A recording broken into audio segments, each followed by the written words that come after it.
Hi everybody, welcome back to Jewish Teen Talk. Another week, another beautiful and amazing episode. Thank you so much for sending in all your questions.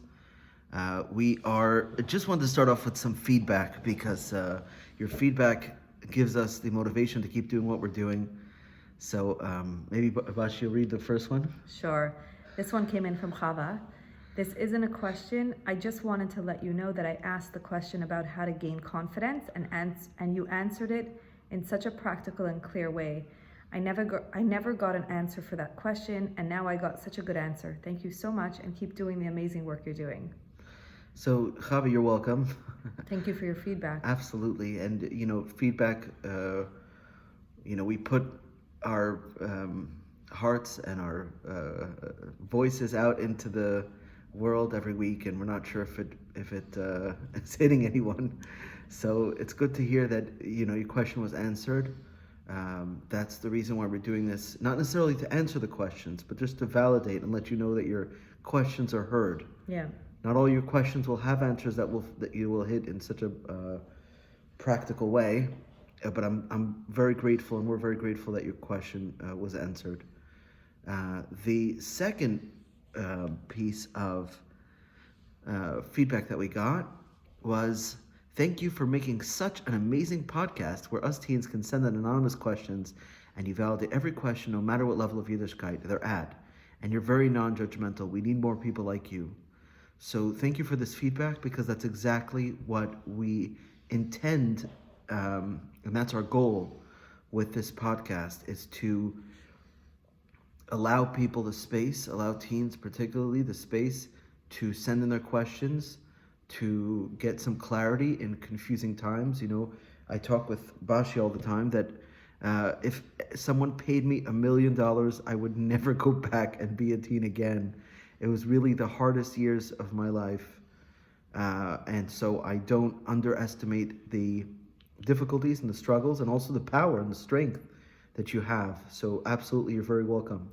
And also, if I can add, the struggles that Shua and I have been through and teenage years shape who we are. And so that's Right. what makes us, strong-minded, reassured, determined adults, all those good qualities that, that we have as adults are thanks to our teenage years, where there was so much development happening. And like we discussed last week with Lee on Jewish Teen Talk, when we spoke about, very important topics, she reminded us of the brain development during this time, and also how much growth the body, the mind, every part of us is growing, during teenage years. So Right. So there's a reason for it, I want to say, because a lot of times, we think like, oh my gosh, why is this happening to me, and when is it ever going to end? It does, and if anything, it ends up being transformed into great qualities and resilience and strength and determination and all those qualities that we need as adults. Yeah, not to say that we're advertising for struggle as teens to create good adults. You can become a wonderful adult without going through intense struggles, but you can use the struggles to become amazing people like Bashie. And also the word struggle we also discussed with Lee, so tune into last week's episode. It was a very powerful podcast.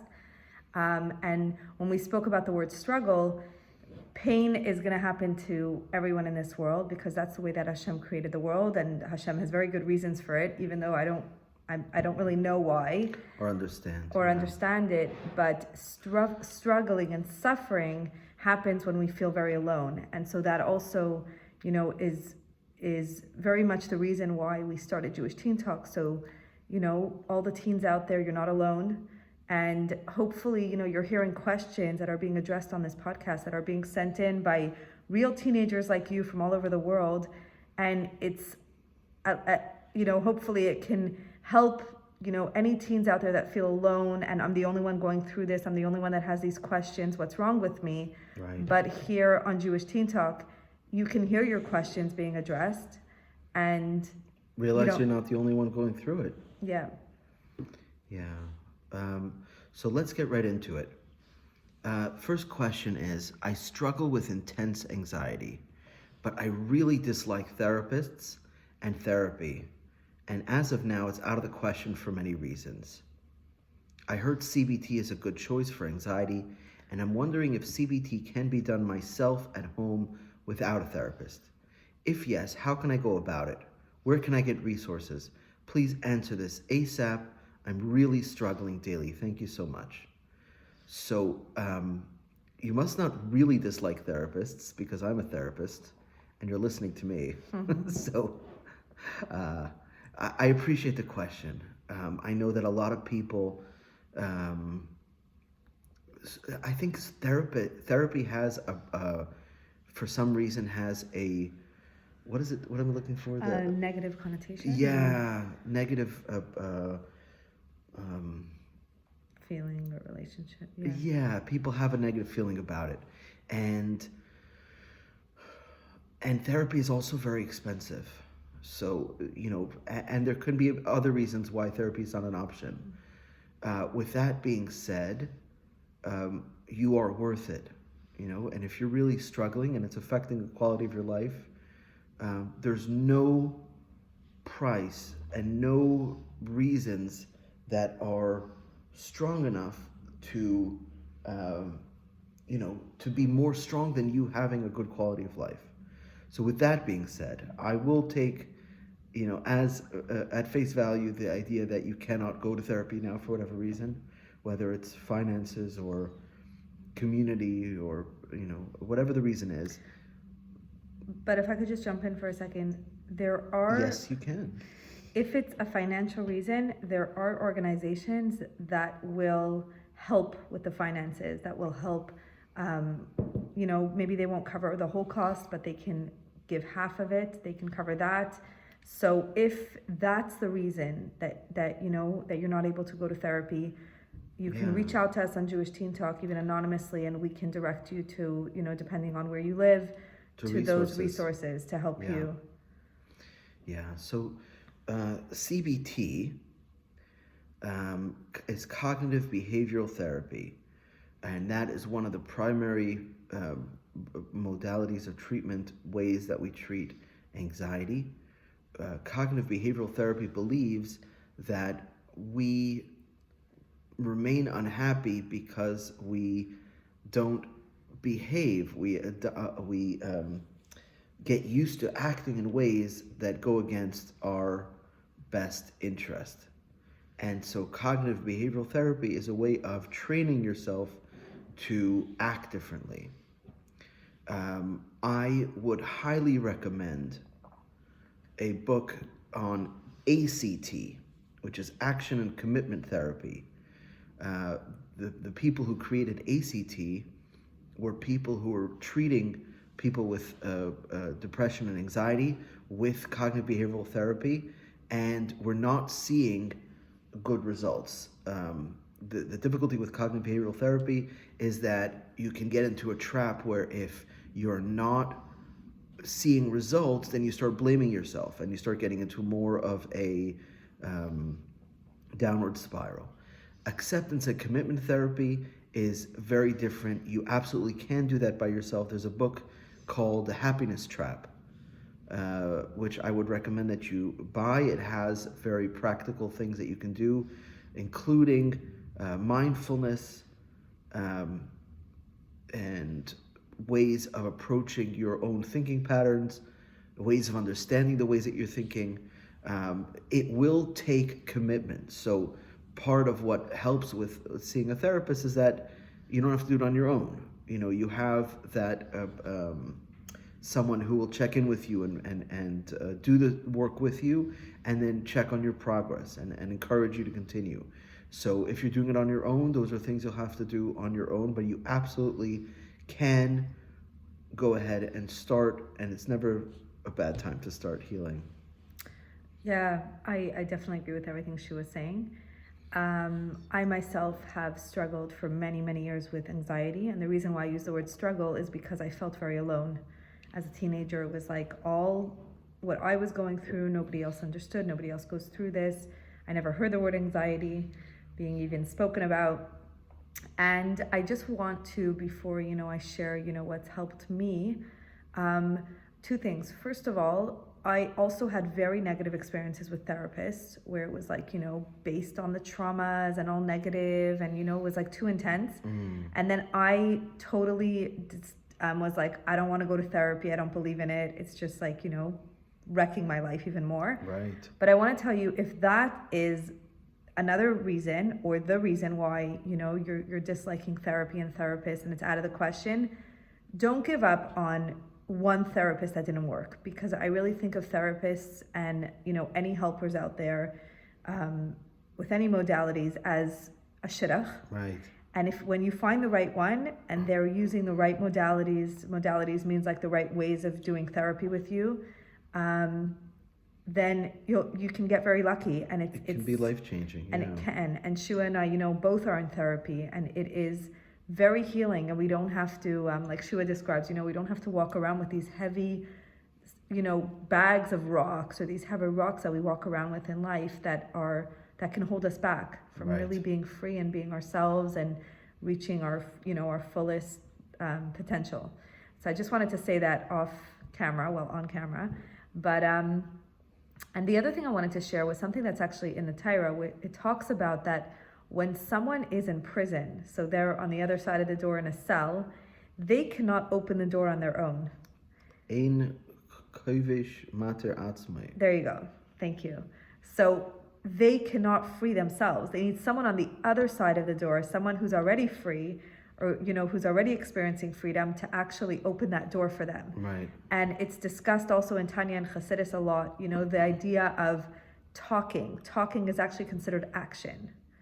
And when we sit with a therapist, or now, there's other ways as well, it's not only talking, but when we're able to see someone who is on the other side, that is not as bound and as, we're very with the issues that we're having, or the emotions or the struggles, we're like one with it, and we're, it's totally part of us. And it takes, in order to be able to separate ourselves from it and to heal, it is with the help of someone else who can, guide us and help us, navigate life without labeling ourselves by our struggles, or without, feeling like there's no light. And so I did want to mention that, because it is something that definitely, Torah and Chassidus explain the power of being able to speak with someone else. And that's also why the Rebbe was so, passionate and was, begging his followers, please get a mashpia, please get someone that is an objective, is someone who's objective, who can help you, and that, right. That person can help us navigate life. So, and then going back to my personal struggle with anxiety, so CBT, I actually went to, when I did find a therapist, I was actually looking also for CBT, because I heard how practical it was, and that, it would be very positive and action-based, and I that's what I wanted, and it helped me tremendously. I did it with a therapist. One other tip for anxiety, which works every time, and this is actually what my psychologist recommended for me, is gratitude. Yes. And anxiety is kind of, if you think of it, it's like on one side of the brain. And when you start thinking of it, gratitude, it's like a polar opposite of anxiety. So they cannot exist at the same time, because anxiety is all about the future. It's all about worrying about, what will be, or what might be, or, what could be. And gratitude is in the moment. So specifically, anxiety is in the back of the brain. We're in fight, flight, or freeze. Our sympathetic nervous system is activated. Our automatic responses are activated.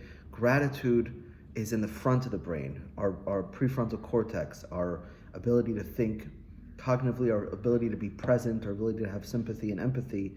So when Bashie's talking about the two sides of the brain, it's actually the front and the back of the brain.